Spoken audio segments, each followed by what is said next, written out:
ازاي انهي علاقة سامة في حياتي؟ ازاي انهي علاقة مؤذية ومرهقة في حياتي؟ ركزوا، مؤذية ومرهقة في حياتي. السؤال ده انا بسأله كتير جدا. بصوا يا حبايبي، اي علاقة ما بتديكيش احتياجاتك فهي علاقة مرهقة. اي علاقة انتي بتبقي الطرف اللي بيدي على طول وما بتستقبليش، ما بتاخديش، فهي علاقة مرهقة.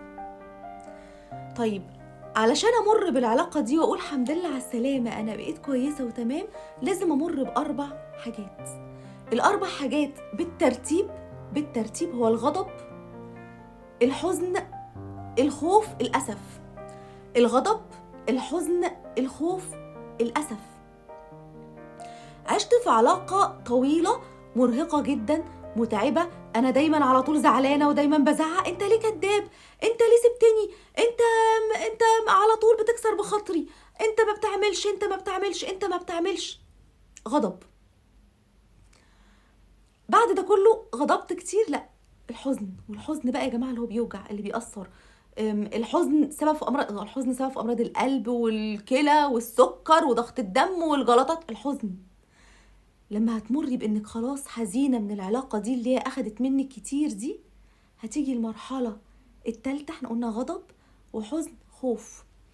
انا خايفه من بكره اللي هو مش فيه.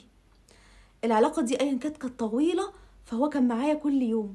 كانت لما مش عارفه ايه اللي بيحصل بيبقى معايا، كان بيصحيني الصبح بيعمل كذا. دي العلاقه اصلا كانت كويسه. طبعا في علاقات اصلا بتبقى من اولها لاخرها وحشه وفيها اذى، فدي بتنتهي باسلوب اسهل شويه، انها ما بتحسش بالفرق قوي. خايفه اعيش لوحدي، فلما بتبتدي هي تعيش لوحدها، لا ما انا قدرت اخرج اهو الدنيا تمام. لا ما هو انا ما بقتش زعلان، ما انا بقيت اروح للدكتور لوحدي، هو انا تمام. ما انا بقيت حاجز الخوف من انه مش موجود انتهى.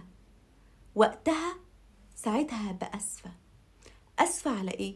اسفه على الايام اللي انا اجهدت فيها وغضبت وعشت الحزن.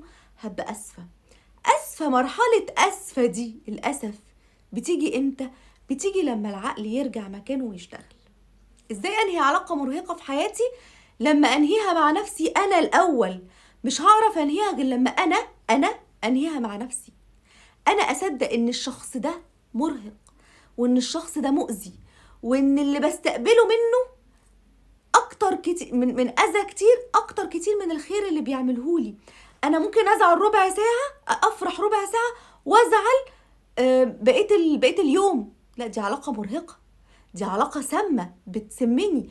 انا عماله ادي اخد بالي اكل ايه وشرب ايه واديله لو مزنوق، وابيع ذهبي، وانا والله بعمل واخلي، وانا بعامل مامته كويس، وهو بيعاملني وحش وبيهمني وعمل. انا ما باخدش احتياجاتي من العلاقه دي، يبقى علاقه سامه. انا عماله ادي بس في العلاقه دي، يبقى علاقه سامه. طيب، ازاي اتخلص منها؟ لما انا انهي العلاقه دي مع نفسي. هنهيها مع نفسي ازاي يا مروه؟ هنهيها مع نفسي لما انا احب نفسي. انت لما تحبي نفسك مش هتقبلي ان يتكسر بخاطرك. نفسك غاليه عنك، مش قابله ان. بصوا يا جماعه، طول ما انت شايفه ان في حد اغلى من نفسك فانت هتاخدي على دماغك. انا شايفه ان انا بحبه لدرجه انه اغنى من نفسي، فلو زعق لي مش مشكله. حبي نفسك انت الاول. انت حبي نفسك الاول. لما تحبي نفسك مش هتقبلي انه يكذب، مش هتقبلي انه يهينك، مش هتقبلي انه يمد ايده عليكي ويضربك ويبقى سبب في الم نفسي وجسدي، مش هتقبلي انه يمثل. الحاجه التانية، امتى اعرف اخرج من العلاقه دي؟ لما اشغل عقلي مع قلبي. بصوا يا جماعه، انا عندي قوتين لا يستهان بيهم: قوه القلب وقوه العقل. والاتنين قوتين لا يستهان بيهم، والاتنين نفس القوه، القلب والعقل. طب ايه اللي بيحصل في الحب وانا ليه على طول بحس ان انا في علاقه مرهقه ومأذيه؟ ان القلب شغال، العقل يقولك خدي بالك ده كذاب، ده هو معاكي جاله مكالمه وقعد يقول ايوه حاضر، انا جايه اهو، ده انا قدامك، وهو بعيد في بلد تانية اصلا. كذاب. خدي بالك. انما انت بس يا عم، لا ده بيكذب عشان ده بيحبني. طب خدي بالك، ده هو مش حنين اصلا على اخوه ولا اخته ولا على مامته ولا باباه. خدي بالك مش هيبقى حنين عليكي. فاقد الشيء اللي يعطيه، ده هو اصلا من بيت قاسي، ده هو اساسا والده قاسي، اخواته قاسي، هو اصلا مامته قاسيه جدا، ده هما ما عندهمش. نام بس يا عم، لا انا هعرف اخليه حنين. نام انت بس يا عقلي نام. تبتدي القلب، بصوا كده الايجو بتاع القلب شغال والعقل بينام. لا خدي بالك ده ما بيعبركيش، انت على طول بتدي بتدي بتدي، ما جابلكيش. معلش معلش معلش، انا اللي بيحب اكتر بيدي اكتر، انا بحب. وعماله انيم في العقل انيم في العقل. طب خلاص يا حبيب قلبي، خلاص يا قلبي، لما تاخد الضربه التمام يبقى تعالى صحيني. ويتغطى العقل وينام. مين اللي نيمه؟ القلب. لما عقلك يبقى زي قلبك يبقى ساعتها اعرف احكم صح. ده بيكذب. انا ما احبش اخد واحد كذاب. انا ممكن اخد حد يقسى شويه لكن ما بيكذبش. لا، هو العلاقه الناجحه اللي ممكن يبقى فيها 1 و2 و3 حلو. هو بياخد باله مني، هو بيحبني، هو مش بيهمني، هو حنين عليا وعلى اهلي، هو عمره ما غلط، هو عمره مد ايده، بس هو عصبي شويه وفي عصبيته بيكسر ويرزع، وده مش مرفوض، بس في حاجات تشيل حاجه وحشه. انما كل ده هنا بقى العقل بيتكلم، لا ما ينفعكيش. لا، يبقى ارجعي كده ورا خطوتين. انا اسفه يا نفسي ان انا ارهقت نفسي في العلاقه دي. يبقى رقم 1 ان انا اعرف نفسي ان دي علاقه سامه ومرهقه واصدق ده.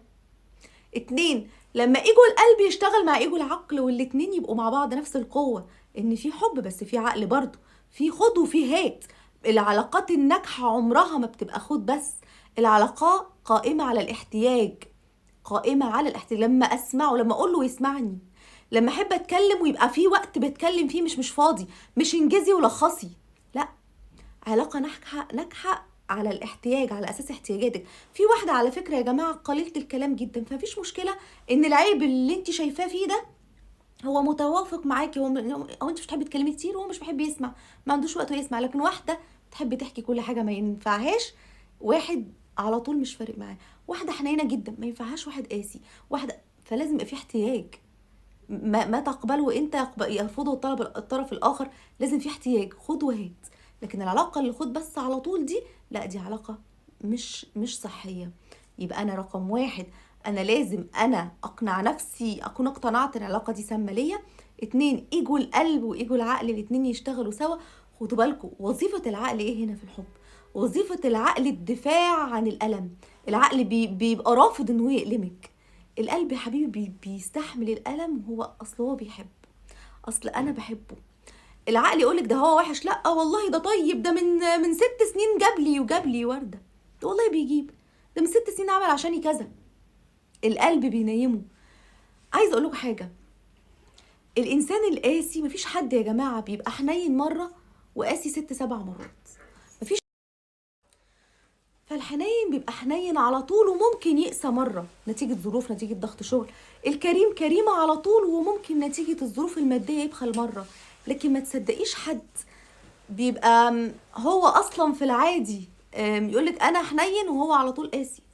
لا، امتى احس ان دي علاقة مرهقة واتخلص منها؟ لما اعمل زوم. هنا بقى لما انا ادرك، انا اعرف ان هو شخصية مش كويسة، انا اقتنعت بده، هيبتدي عقلي يعمل ايه بقى؟ زوم على الصفات اللي انت ما كنتيش مصدقاها او مش عايزه تصدقيها.